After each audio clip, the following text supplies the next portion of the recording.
ओम नमो भगवते वासुदेवाय। ओम नारायणे नमः। हरे कृष्णा।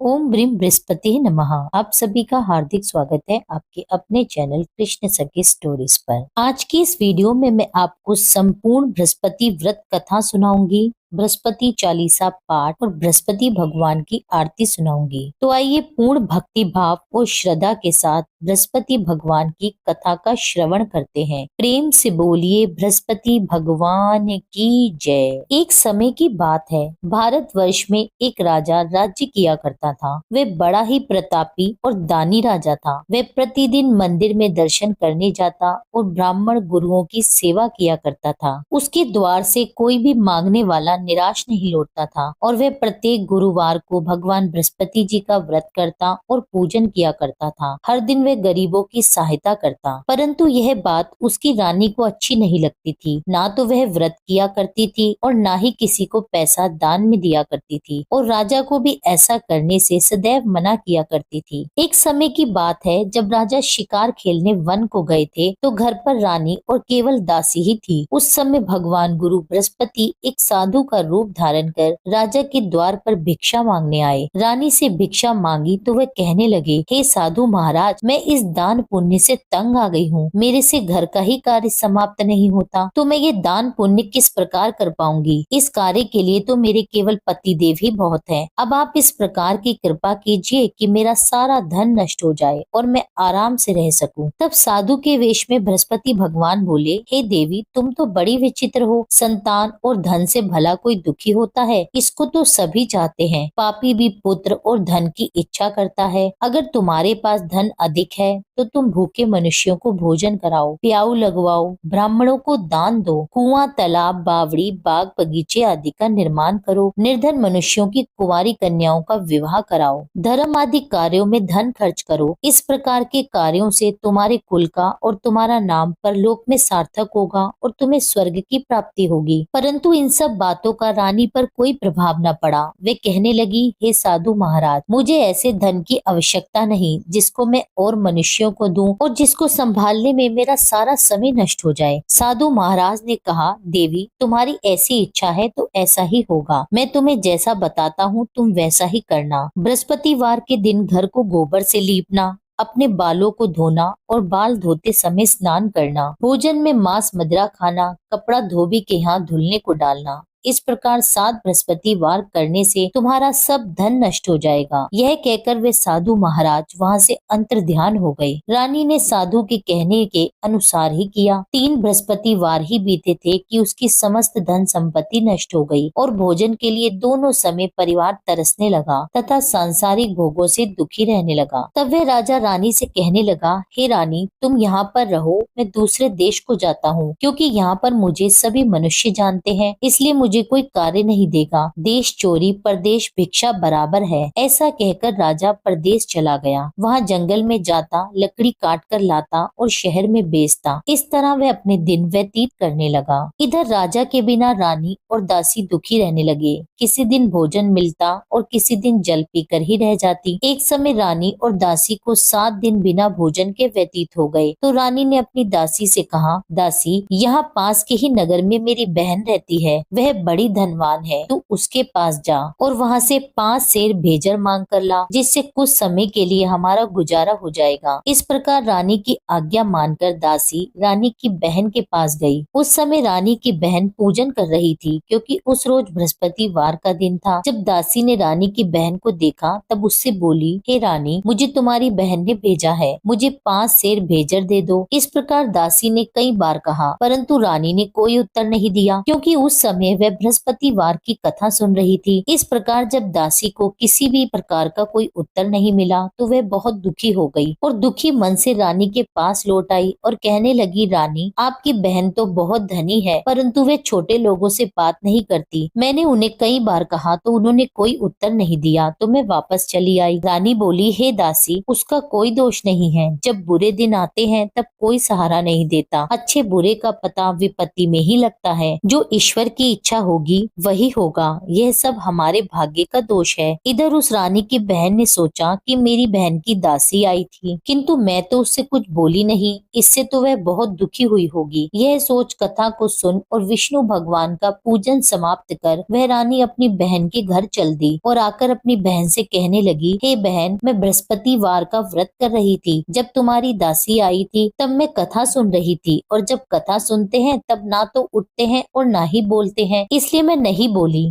कहो दासी क्यों आई थी? रानी बोली, हे बहन, हमारे घर अनाज नहीं था, वैसे तुमसे कोई बात कहाँ छिपी है, इस कारण मैंने दासी को तुमसे 5 सेर भेजर मांगने के लिए भेजा था। रानी की बहन बोली, बृहस्पति भगवान सबकी मनोकामना पूर्ण करते हैं, देखो शायद तुम्हारे घर में अनाज रखा हो। इस प्रकार का वचन जब रानी ने सुना तो घर के अंदर गई और वहाँ उसे एक घड़ा भेजर का भरा मिल गया। तब वे रानी और बांदी बहुत खुश हुई। दासी कहने लगी, हे रानी, देखो वैसे हमको जब भोजन नहीं मिलता तो हम रोज ही व्रत करते हैं, अगर इनसे व्रत की विधि और कथा पूछ ली जाए तो हम उसे किया करेंगे। तब उस रानी ने अपनी बहन से पूछा, हे बहन, बृहस्पतिवार के व्रत के क्या नियम है? तब रानी की बहन ने बताया, बृहस्पतिवार के व्रत में चने की दाल और मुनक्का से विष्णु भगवान का केले की जड़ में पूजन करें तथा दीपक जलाएं और पीला भोजन करें और कथा सुने। इस प्रकार नियम पूर्वक करने से गुरु बृहस्पति भगवान प्रसन्न होते हैं, अन्न पुत्र धन देते हैं और सभी की मनोकामनाएं पूर्ण करते हैं। इस प्रकार रानी और दासी दोनों ने ही निश्चय किया कि हम बृहस्पति भगवान का पूजन किया करेंगे। 7 रोज बाद जब बृहस्पतिवार आया तो उन्होंने व्रत रखा। घुड़साल में जाकर चना और गुड़ बीन लाई तथा उसकी दाल से केले के जड़ का तथा भगवान विष्णु का पूजन किया। अब पीला भोजन कहाँ से आए? दोनों बड़ी दुखी हुई। उन्होंने व्रत किया था, इस कारण बृहस्पति भगवान उनसे प्रसन्न थे। 2 थालियों में सुंदर पीला भोजन लेकर आए और दासी को देकर बोले, हे दासी, ये तुम्हारे और तुम्हारी रानी के लिए भोजन है, तुम दोनों भोजन कर लेना। दासी भोजन पाकर बड़ी प्रसन्न हुई और रानी से बोली, चलो रानी, जी भरकर भोजन कर लो। रानी को इस विषय में कुछ पता नहीं था, इसलिए वे दासी से बोली, तू ही भोजन कर, क्योंकि तू हमारी व्यर्थ में हंसी उड़ाती है। दासी बोली कि एक महात्मा भोजन दे गए हैं। रानी कहने लगी, वह भोजन तेरे लिए दे गए हैं, तू ही भोजन कर। दासी ने कहा, वह महात्मा हम दोनों के लिए 2 थाली में भोजन दे गए हैं, इसलिए हम और तुम दोनों ही साथ साथ भोजन करेंगे। इस प्रकार रानी और दासी दोनों ने ही बृहस्पति भगवान को नमस्कार कर भोजन प्रारंभ किया। अब वे प्रत्येक बृहस्पतिवार को बृहस्पति भगवान का व्रत और विष्णु भगवान का पूजन करने लगी। बृहस्पति भगवान की कृपा से रानी और दासी के पास बहुत सा धन हो गया। अब रानी फिर से आलस्य करने लगी। तब दासी बोली, देखो रानी, तुम पहले इस प्रकार आलस्य करती थी तो तुम्हें धन रखने में कष्ट होता था, इस कारण सभी धन नष्ट हो गया। अब बृहस्पति भगवान की कृपा से धन मिला है, हमें दान पुण्य करना चाहिए। दान में भूखे मनुष्यों को भोजन कराना चाहिए, प्याऊ लगवाने चाहिए, ब्राह्मणों को दान देना चाहिए। धन को शुभ कार्यों में खर्च करें, जिससे तुम्हारे कुल का यश बढ़ेगा और स्वर्ग प्राप्त होगा, पितृ प्रसन्न होंगे। तब रानी ने इसी प्रकार के कार्य करने प्रारंभ कर दिए तो काफी यश फैलने लगा। एक दिन रानी और दासी विचार करने लगी कि ना जाने हमारे राजा किस दशा में होंगे, उनकी कोई खोज खबर नहीं है। बृहस्पति भगवान से उन्होंने प्रार्थना की तो एक दिन भगवान ने रात्रि में राजा को स्वप्न में कहा, हे राजन, उठ, तेरी रानी तुझको याद करती है, अपने देश को चला जा। राजा प्रातः काल उठा और विचार करने लगा। स्त्री खाने और पहनने की साथी होती है, पर भगवान की आज्ञा मानकर वह अपने नगर की ओर चलने को तैयार हुआ। इससे पूर्व जब राजा प्रदेश चला गया था तो प्रदेश में दुखी रहने लगा। प्रतिदिन जंगल में से लकड़ी बीन कर लाता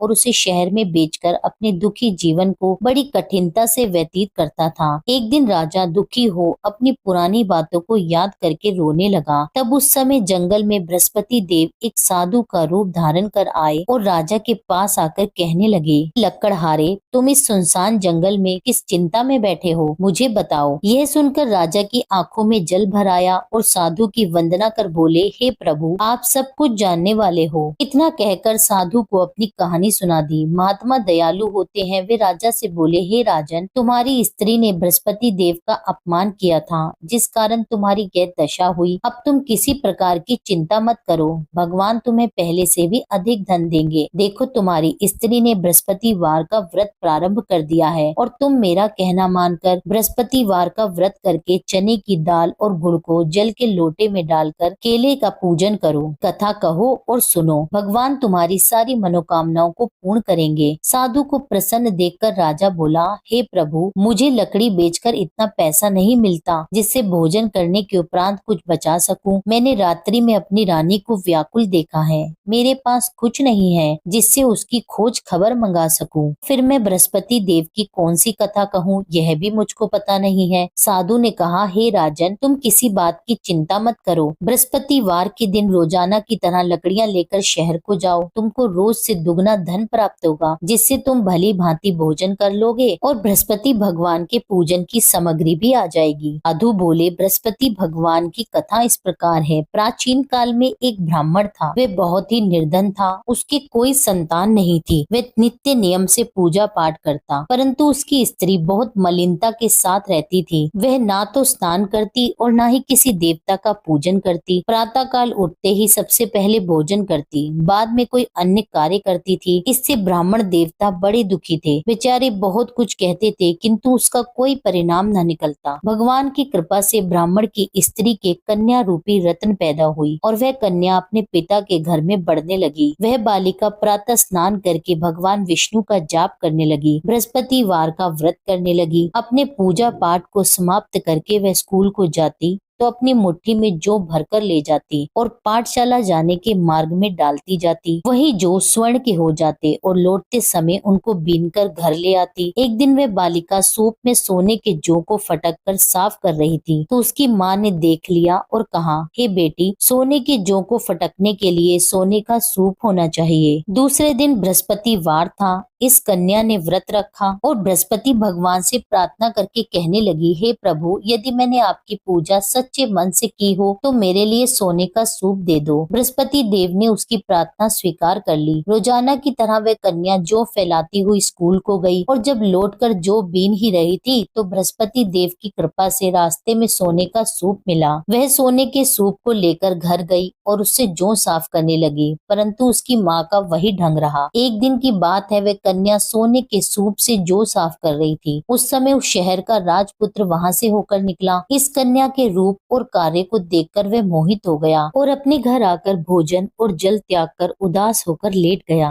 राजा को जब इस बात का पता लगा तो वह अपने मंत्रियों के साथ अपने पुत्र के पास गए और बोले, हे पुत्र, तुम्हें किसी बात का कष्ट है? किसी ने तुम्हारा अपमान किया है क्या, या कोई और कारण है? सो कहो, मैं वही कार्य करूंगा जिससे तुम्हें प्रसन्नता हो। राजकुमार ने अपने पिता की बातें सुनी तो वह अपने पिता से कहने लगे, हे पिताजी, आपकी कृपा से मुझे किसी बात का दुख नहीं है और ना ही किसी ने मेरा अपमान किया है, परंतु मैं उस लड़की के साथ विवाह करना चाहता हूँ जो सोने के सूप में जौ साफ कर रही थी। यह सुन राजा भी आश्चर्य में पड़ गया और बोला, पुत्र, तुम इस तरह की कन्या का पता लगाओ, मैं उसके साथ तुम्हारा विवाह अवश्य करवा दूंगा। राजकुमार ने अपने पिता के वचन सुनने के पश्चात उस लड़की के घर का पता बतलाया। राजकुमार के बताए पते के अनुसार मंत्री उस लड़की के घर गए और ब्राह्मण कन्या का विवाह राजकुमार के साथ संपन्न करवाया। कन्या के घर से जाते ही पहले की भांति उस ब्राह्मण देवता के घर में गरीबी का वास हो गया। अब भोजन के लिए भी अन्न बड़ी मुश्किल से मिलता था। एक दिन दुखी होकर ब्राह्मण देवता अपनी पुत्री के पास गए। बेटी ने पिता को दुखी देखकर अपनी माँ का समाचार पूछा।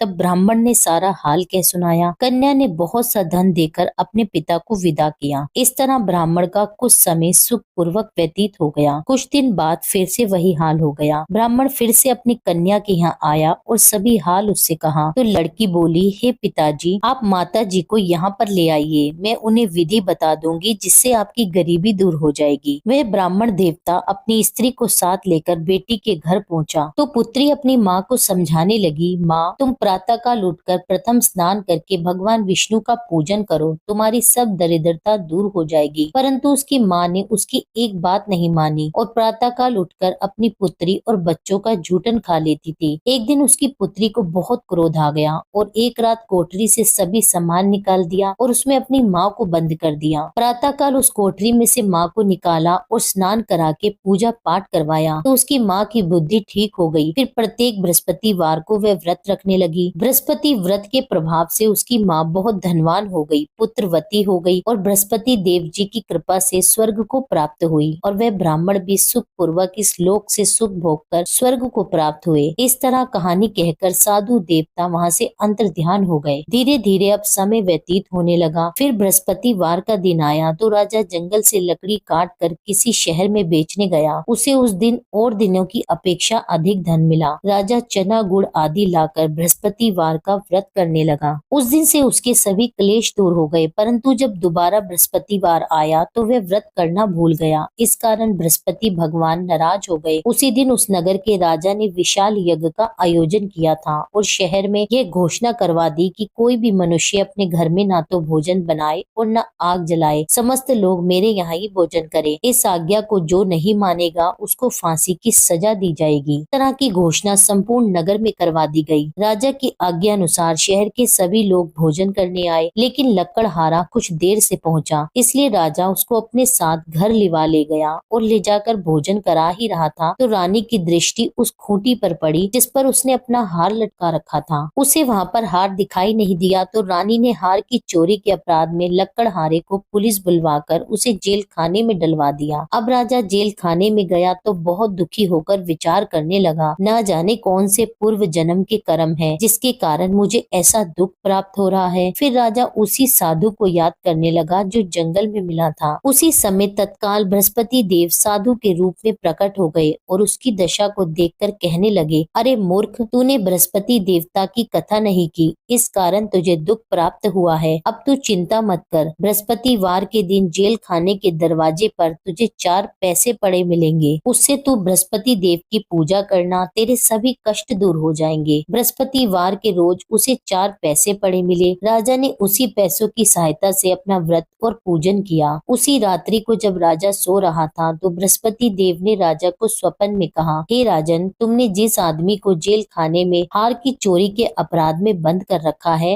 वह निर्दोष है, वह राजा है, उसे छोड़ देना। रानी का हार उसी खूंटी पर लटका हुआ है, अगर तू ऐसा नहीं करेगा तो मैं तेरे राज्य को नष्ट कर दूंगा। राजा प्रातः काल उठा तो रानी का हार खूंटी पर टंगा देखकर लकड़हारे को बुलाकर उससे क्षमा मांगी तथा राजा को योग्य सुंदर वस्त्र आभूषण देकर विदा किया। भगवान बृहस्पति देव की आज्ञा अनुसार राजा अपने नगर को चल दिया। राजा जब नगर के निकट पहुंचा तो उसे बड़ा ही आश्चर्य हुआ। नगर में पहले से भी अधिक बाग, तालाब, कुएं, मंदिर तथा बहुत सी धर्मशाला बने हुए थे। राजा ने पूछा कि यह किसका बाग और धर्मशाला है। तब नगर के सब लोग कहने लगे कि यह सब रानी और दासी का है। तो राजा को बड़ा आश्चर्य भी हुआ और गुस्सा भी आया। जब रानी ने यह खबर सुनी कि राजा आ रहे हैं तो उसने अपनी दासी से कहा, हे दासी, देख राजा हमें कितनी बुरी दशा में छोड़ गए थे, वह हमारे ऐसे हालात देखकर कहीं लौट न जाए, इसलिए तू द्वार पर ही खड़ी हो जा। रानी की आज्ञा सुनकर दासी द्वार पर ही खड़ी हो गई। जब राजा आए तो उन्हें अपने साथ लिवा लाई। तब राजा ने क्रोध करके अपनी तलवार निकाली और पूछने लगा, यह बताओ तुम्हें यह धन कैसे प्राप्त हुआ। तब रानी ने कहा कि यह सब धन बृहस्पतिवार के व्रत के प्रभाव से मिला है। तब राजा ने निश्चय किया कि 7 रोज बाद तो सभी बृहस्पति देव का पूजन करते हैं, परंतु मैं रोजाना दिन में 3 बार कहानी कहा करूंगा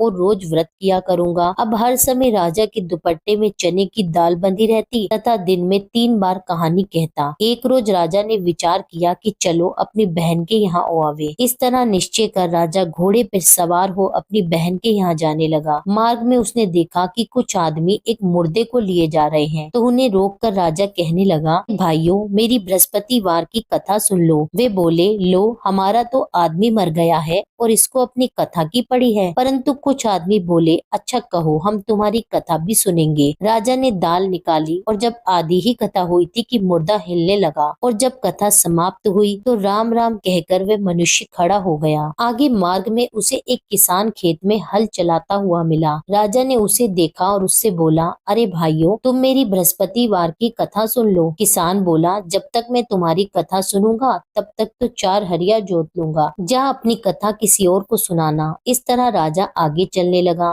राजा के हटते ही बैल पछाड़ खाकर गिर गए तथा किसान के पेट में बहुत जोर से दर्द होने लगा। उस समय उसकी माँ रोटी लेकर आई थी। उसने जब यह देखा तो अपने पुत्र से सब हाल पूछा और बेटे ने सभी हाल अपनी माँ से कह दिया। तो बुढ़िया दौड़ी दौड़ी राजा के पास गई और उससे बोली, मैं तेरी कथा सुनूंगी, तू अपनी कथा मेरे खेत पे चलकर कहना। राजा ने बुढ़िया के खेत पर जाकर कथा कही, जिसके सुनते ही वे बैल खड़े हो गए और किसान के पेट का दर्द भी बंद हो गया। राजा जब अपनी बहन के घर पहुंच गया, बहन ने भाई की खूब मेहमानी की। दूसरे रोज प्रातःकाल राजा जगा तो वह देखने लगा कि सब लोग भोजन कर रहे हैं। राजा ने अपनी बहन से कहा कि कोई ऐसा मनुष्य है जिसने भोजन नहीं किया हो और मेरी बृहस्पतिवार की कथा सुन ले। बहन बोली, भैया यह देश ऐसा ही है, पहले यहाँ लोग भोजन करते हैं, बाद में अन्य कोई कार्य करते हैं। अगर कोई पड़ोस में हो तो देखाऊं। वह ऐसा कहकर देखने चली गई, परंतु उसे कोई भी ऐसा व्यक्ति नहीं मिला जिसने भोजन न किया हो। अंत में वह एक कुम्हार के घर गई, जिसका लड़का बहुत बीमार था। उसे पता लगा कि उनके यहाँ 3 रोज से किसी ने भोजन नहीं किया है। रानी ने कुम्हार से कहा कि वह उसके भाई की कथा सुन ले। कुम्हार तैयार हो गया। राजा ने जाकर बृहस्पतिवार की कथा कही, जिसको सुनकर उसका लड़का ठीक हो गया। अब तो राजा की प्रशंसा होने लगी। एक दिन राजा ने अपनी बहन से कहा, बहन हम अपने घर को जाएंगे, तुम भी तैयार हो जाओ। राजा की बहन ने अपनी सास से कही तो सास बोली, हाँ चली जा, परंतु अपने लड़कों को मत ले जाना, क्योंकि तेरे भाई के यहाँ कोई औलाद नहीं है। बहन ने अपने भाई से कहा, हे भैया मैं तो चलूंगी, मगर कोई बालक नहीं आएगा। राजा बोला, जब कोई बालक नहीं चलेगा तब तुम क्या करोगी? बड़े दुखी मन से राजा अपने नगर को लौट आया। राजा ने अपनी रानी से कहा, हम निर्वंशी राजा हैं, हमारा मुंह देखने का धर्म नहीं है और कुछ भोजन आदि भी नहीं किया। रानी बोली, हे नाथ, जब बृहस्पति देव ने हमें सब कुछ दिया है तो संतान भी अवश्य देंगे। उसी रात बृहस्पति देव ने राजा को स्वप्न में कहा, हे राजन, उठ, सभी सोच को त्याग दे, तेरी रानी गर्भ से है। यह बात सुनकर राजा बहुत खुश हुआ। 9वें महीने में रानी ने एक सुंदर पुत्र को जन्म दिया। तब राजा बोला, हे रानी, स्त्री बिना भोजन के रह सकती है, बिना कहे नहीं रह सकती। जब मेरी बहन आवे तो मुझसे कुछ मत कहना। रानी ने सुनकर हाँ कर दिया। जब राजा की बहन ने शुभ समाचार सुना तो वह बहुत खुश हुई और बधाई लेकर अपने भाई के घर आई। तब रानी ने कहा, घोड़ा चढ़कर तो नहीं आई, गधा चढ़ी आई। राजा की बहन बोली, भाभी मैं इस प्रकार ना कहती तो तुम्हें औलाद कैसे मिलती? बृहस्पति देव ऐसे ही हैं, जिसकी जैसी मन में कामनाएं हैं सभी को पूर्ण करते हैं। जो सद्भावना पूर्वक बृहस्पतिवार का व्रत करता है, कथा कहता और पढ़ता और सुनता है और दूसरों को सुनाता है, बृहस्पति देव उसकी सभी मनोकामनाएं पूर्ण करते हैं। भगवान बृहस्पति देव उनकी सदैव रक्षा करते हैं। संसार में जो भगवान बृहस्पति जी का पूजन व्रत सच्चे हृदय से करता है, उसकी समस्त मनोकामनाएं पूर्ण होती हैं। जैसी सच्ची भावना से रानी और राजा ने बृहस्पति भगवान की कथा का गुणगान किया तो उनकी सभी इच्छाएं बृहस्पति भगवान जी ने पूरी की। इसलिए सबको कथा कहने सुनने के बाद प्रसाद लेकर जाना चाहिए। हृदय से उनका मनन करते हुए जयकारा बोलना चाहिए। प्रेम से बोलिए, श्री बृहस्पति भगवान की जय, विष्णु भगवान की जय। अब सुनिए बृहस्पति चालीसा पाठ। प्रणाऊ प्रथम गुरु चरण, बुद्धि ज्ञान गुण खान, श्री गणेश शारद सहित बसो हृदय में आन। अज्ञानी मति मंद में, हे गुरु स्वामी सुजान, दोषों से मैं भरा हुआ, तुम हो कृपा निधान। जय नारायण जय निखिलेश्वर, विश्व प्रसिद्ध अखिल तंतेश्वर, यंत्र मंत्र विज्ञान के ज्ञाता, भारत भू के प्रेम प्रेनाता। जब जब हुई धर्म की हानि, सिद्धाश्रम ने पठाई ज्ञानी, सच्चिदानंद गुरु के प्यारे, सिद्ध आश्रम से आप पधारे। उच्च कोटि के ऋषि मुनि स्वेच्छा, ओए करन धर्म की रक्षा। अब की बार आपकी बारी, त्राहि त्राहि है धरा पुकारी। मरुंधर प्रांत खरंटिया ग्रामा, मुल्तान चंद पिता कर नामा। शेष शाही सपने में आए, माता को दर्शन दिखलाए। रूपा देवी मातु अति धार्मिक, जन्म भयो शुभ 21 तारीख। जन्म दिवस तिथि शुभ, साधक की पूजा करते आराधक की। जन्म वृतंत सुनाए नवीना, मंत्र नारायण नाम करि दीना। नाम नारायण भव भय हारी, सिद्ध योगी मानव तन धारी। ऋषिवर ब्रह्म तेज से उर्जित, आत्म स्वरूप गुरु गौरवंतित। एक बार संग सखा भवन में, करी स्नान लगे चिंतन में। चिंतन करत समाधि लगाई, सुध बुधहीन भय अनुरागी। पूर्ण करी संसार की रीति, शंकर जैसे बने गृहस्थी। अद्भुत संगम प्रभु माया का अवलोकन है विधि छाया का। युग युग से भव बंधन रीति, जहाँ नारायण वाही भगवती। सांसारिक मन हुए अति गलानी, तब हिमगिरी गमन की ठानी। 18 वर्ष हिमालय घूमे, सर्व सिद्धिया गुरु पग चूमे। त्याग अटल सिद्धाश्रम आसन, करम भूमि आए नारायण। धरा गगन ब्राह्मण में गूंजी, जय गुरुदेव साधना पूंजी। धर्म धर्म हित शिविर पुरोधा, कर्म क्षेत्र के अतुलित योधा। हृदय विशाल शास्त्र भंडारा, भारत का भौतिक उजियारा। 156 ग्रंथ रचयिता, सीधी साधक विश्व विजेता। प्रिय लेखक प्रिय गूढ़ प्रवक्ता, भूत भविष्य के आप विधाता। आयुर्वेद ज्योतिषी के सागर, षोडश कला युक्त परमेश्वर। रतन पार की विघ्न हरंता, सन्यासी अन्यतम संता। अद्भुत चमत्कार दिखलाया, पारद का शिवलिंग बनाया। वेद पुराण शास्त्र सब ज्ञाते, पारेश्वर दुर्लभ कहलाते। पूजा कर नित्य ध्यान लगावे, जो नर सिद्धाश्रम में जावे। चारों वेद कंठ में धारे, पूजनीय जन जन के प्यारे। चिंतन करत मंत्र जब गाए, विश्वामित्र वशिष्ठ बुलाए। मंत्र नमो नारायण साचा, ध्यानत भागत भूत पिचाशा। प्रात कल करहि निखिलायन, मन प्रसन्न नित तेजस्वी तन। निर्मल मन से जो भी ध्यावे, रिद्धि सिद्धि सुख संपत्ति पावे। पथ करहि नित जो चालीसा, शांति प्रदान करहि योगी सा। अष्टोत्तर शत पाठ करत जो, सर्व सिद्धिया पावत जन सो। श्री गुरु चरण की धारा, सिद्ध आश्रम साधक परिवारा। जय जय जय आनंद के स्वामी, बारंबार नमामि नमामि। श्री बृहस्पति भगवान की आरती। जय बृहस्पति देवा, ओम जय बृहस्पति देवा। छिन छिन भोग लगाऊं, कदली फल मेवा। ओम जय बृहस्पति देवा, तुम पूर्ण परमात्मा, तुम अंतर्यामी। जगत पिता जगदीश्वर, तुम सबके स्वामी। ओम जय बृहस्पति देवा, चरना अमृत निज निर्मल, सब पातक हरता। सकल मनोरथ दायक, कृपा करो भरता। ओम जय बृहस्पति देवा, तन मन धन अर्पण कर, जो जन शरण पड़े। प्रभु प्रकट तब हो कर, आकर द्वार खड़े। ओम जय बृहस्पति देवा,